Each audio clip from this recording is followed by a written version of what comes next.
pagi teman-teman, baiklah di sini kami akan mempresentasikan tentang merumuskan indikator pencapaian kompetensi. Baiklah, materi pertama akan dijelaskan oleh saya sendiri yaitu Selvia Lembut. Materi kedua akan dijelaskan oleh Maria Goretti Cici Harlianti dan materi ketiga akan dijelaskan oleh Fabianus Sedi. Dalam merumuskan indikator pencapaian kompetensi pembelajaran PKN terbagi menjadi 5 bagian. Bagian yang pertama yaitu pengertian indikator pencapaian kompetensi. Bagian kedua yaitu skenario pembelajaran. Yang ketiga yaitu indikator pencapaian kompetensi dan tujuan pembelajaran. Yang keempat yaitu mekanisme pengembangan indikator. Yang kelima yaitu langkah-langkah merumuskan indikator. Yang pertama yaitu pengertian indikator pencapaian kompetensi. Menurut standar proses pada Peraturan Menteri Pendidikan Nasional Permendiknas nomor 14 tahun 2007, indikator pencapaian kompetensi adalah perilaku yang dapat diukur atau dapat diobservasikan untuk menunjukkan ketercapaian kompetensi dasar tentu menjadi acuan penilaian mata pembelajaran. Indikator pencapaian kompetensi mencakup pengetahuan, sikap, dan keterampilan. Ini berarti indikator pencapaian kompetensi adalah merumuskan kemampuan yang harus dilakukan atau ditampilkan siswa untuk menunjukkan kompetensi dasar. Dengan demikian, indikator pencapaian kompetensi merupakan tolak ukur pencapaian suatu kompetensi dasar. Hal ini sesuai dengan maksud bahwa indikator pencapaian kompetensi menjadi acuan penilaian bagi mata pelajaran. Dalam Kamus Besar Bahasa Indonesia sendiri, indikator adalah sesuatu yang dapat memberikan atau menjadikan petunjuk atau keterangan. Jika dikaitkan dengan pembelajaran, indikator merupakan petunjuk bagi guru apakah hasil pembelajaran telah tuntas atau belum. Sederhananya itu seperti indikator pencapaian kompetensi adalah garis besar yang harus dicapai oleh siswa dalam pembelajaran selama berlangsungnya pembelajaran. Misalnya, dalam satu pertemuan, siswa mampu mengidentifikasikan kewajiban sebagai berwarga negara. Mata pelajaran dilaksanakan semata-mata agar siswa dapat mengetahui atau dapat mengidentifikasikan kewajiban dirinya sebagai warga negara. Maka mata pelajaran ketika siswa mampu menyebutkan atau mampu mengidentifikasikan kewajiban sebagai berwarga negara, berarti siswa telah dinyatakan tuntas. Sebaliknya, jika siswa belum mampu mengidentifikasikan kewajiban sebagai warga negara, pembelajaran belum tuntas. Jadi, indikator pembelajaran merupakan kompetensi yang harus dicapai oleh siswa. Dengan kata lain adalah perubahan yang diharapkan terjadi pada siswa pada aspek pengetahuan, sikap, atau keterampilan. Setelah pembelajaran berlangsung, untuk mengetahui evaluasi apakah dilakukan dengan tes secara lisan atau tulisan, bahkan bisa juga dengan tanya jawab.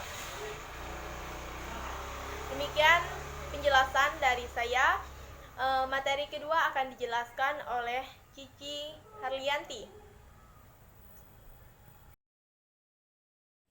Sini saya akan menjelaskan skenario pembelajaran. Di sini pengertian secara umum, skenario adalah urutan cerita yang disusun oleh seorang agar suatu peristiwa terjadi sesuai dengan keinginan. Pengertian khusus skenario adalah cerita yang ditulis, istilah-istilah kamera yang digunakan secara panduan sesuai sebuah tayangan film, sinetron, atau drama. Di sini arti pembelajaran sendiri adalah proses komunikatif interaktif antara sumber-sumber belajar, guru dan siswa saling bertukar informasi. Pembelajaran kombinasi yang disusun meliputi unsur-unsur manusiawi, material, fasilitas perlengkapan, dan prosedur yang saling mempengaruhi. Selanjutnya, pengertian skenario pembelajaran merupakan urutan cerita yang disusun oleh seorang guru agar suatu pembelajaran sesuai dengan atau terjadi dengan yang diinginkan. Selanjutnya, C. Indikator pencapaian kompetensi dan tujuan pembelajaran. Tujuan pembelajaran sendiri menurut standar proses Permendikmas nomor 41 tahun 2007, tujuan pembelajaran menggambarkan proses dan hasil belajar yang diharapkan dicapai peserta didik sesuai dengan kompetensi dasar. Tujuan pembelajaran mencerminkan arah yang akan dituju selama pembelajaran berlangsung. Dengan demikian, arah proses pembelajaran harus mengacu pada tujuan pembelajaran.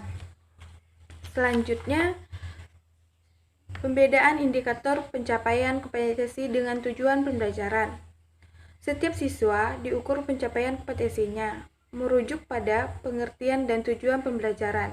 Berarti, tujuan pembelajaran adalah target kemampuan yang akan dicapai oleh seluruh siswa. Dengan demikian, dapat dikatakan pembelajaran pencapaian kompetensi adalah bahwa kemampuan yang dirumuskan pada indikator pencapaian kompetensi merupakan target pencapaian kemampuan siswa. Yang selanjutnya, persamaan rumusan pada tujuan pembelajaran dan indikator pencapaian kompetensi. Tujuan pembelajaran sama dan keseluruhan rumusan indikator kompetensi. Selanjutnya, bagaimana ruang lingkup kemampuan yang dirumuskan pada tujuan pembelajaran dan indikator pencapaian. Mengingat tujuan pembelajaran merupakan target pencapaian maka rumusannya dapat dipengaruhi oleh desain, keinginan atau pembelajaran siswa. Ruang lingkup kemampuan pada indikator pencapaian kompetensi lebih luas. Hal ini sesuai dengan target kemampuan yang akan dicapai oleh siswa pada tujuan pembelajaran. Dengan demikian, ruang lingkup kemampuan dan tujuan pembelajaran lebih luas atau sama dengan ruang lingkup kemampuan pada indikator pencapaian kompetensi. Hal ini sesuai dengan target kemampuan yang akan dicapai pada tujuan pembelajaran, mencakup proses hasil belajar siswa. Baik, sekian penjelasan dari saya. Terima kasih. Bella, perkenalkan, nama saya Fabianus Ali, perwakilan dari kelompok 6, ingin menjelaskan slide yang 11, yaitu merumuskan indikator. Dalam merumuskan indikator perlu diperhatikan beberapa ketentuan sebagai berikut. A. Setiap KD dikembangkan sekurang-kurangnya menjadi 3 indikator. B. Keseluruhan indikator memenuhi tuntutan kompetensi yang tertuang dalam kata kerja yang digunakan dalam SK dan KD. Selanjutnya, slide 12, indikator mengembangkan indikator penilaian. Penilaian merupakan pengembangan lebih lanjut dari indikator-indikator pencapaian kompetensi. Indikator penilaian perlu dirumuskan untuk dijadikan pedoman penilaian bagi guru, peserta didik maupun evaluator di sekolah. Setiap penilaian yang dilakukan melalui tes dan non-tes harus sesuai dengan indikator penilaian. Yang ke-14, langkah-langkah merumuskan indikator. 1. Menganalisis tingkat kompetensi yang digunakan pada KD. A. Memahami kata kerja operasional dalam taksonomi Bloom. B. Menetapkan KD yang akan diturunkan menjadi indikator. C. Menentukan kata kerja dari kompetensi dasar sesuai dengan taksonomi Bloom. Yang 2. Menganalisis indikator berdasarkan tingkat UKRK. A. UKRK dijadikan kriteria dalam memilih dan memilah ketepatan indikator kunci atau indikator penunjang. B. Kategorikan indikator. C. Indikator pengayaan. Baiklah, kesimpulan dari kelompok kami yaitu indikator pencapaian kompetensi adalah perilaku yang dapat diukur dan atau diobservasi untuk menunjukkan ketercapaian kompetensi dasar tertentu yang menjadi acuan penilaian mata pelajaran. Indikator pencapaian kompetensi dirumuskan dengan menggunakan kata kerja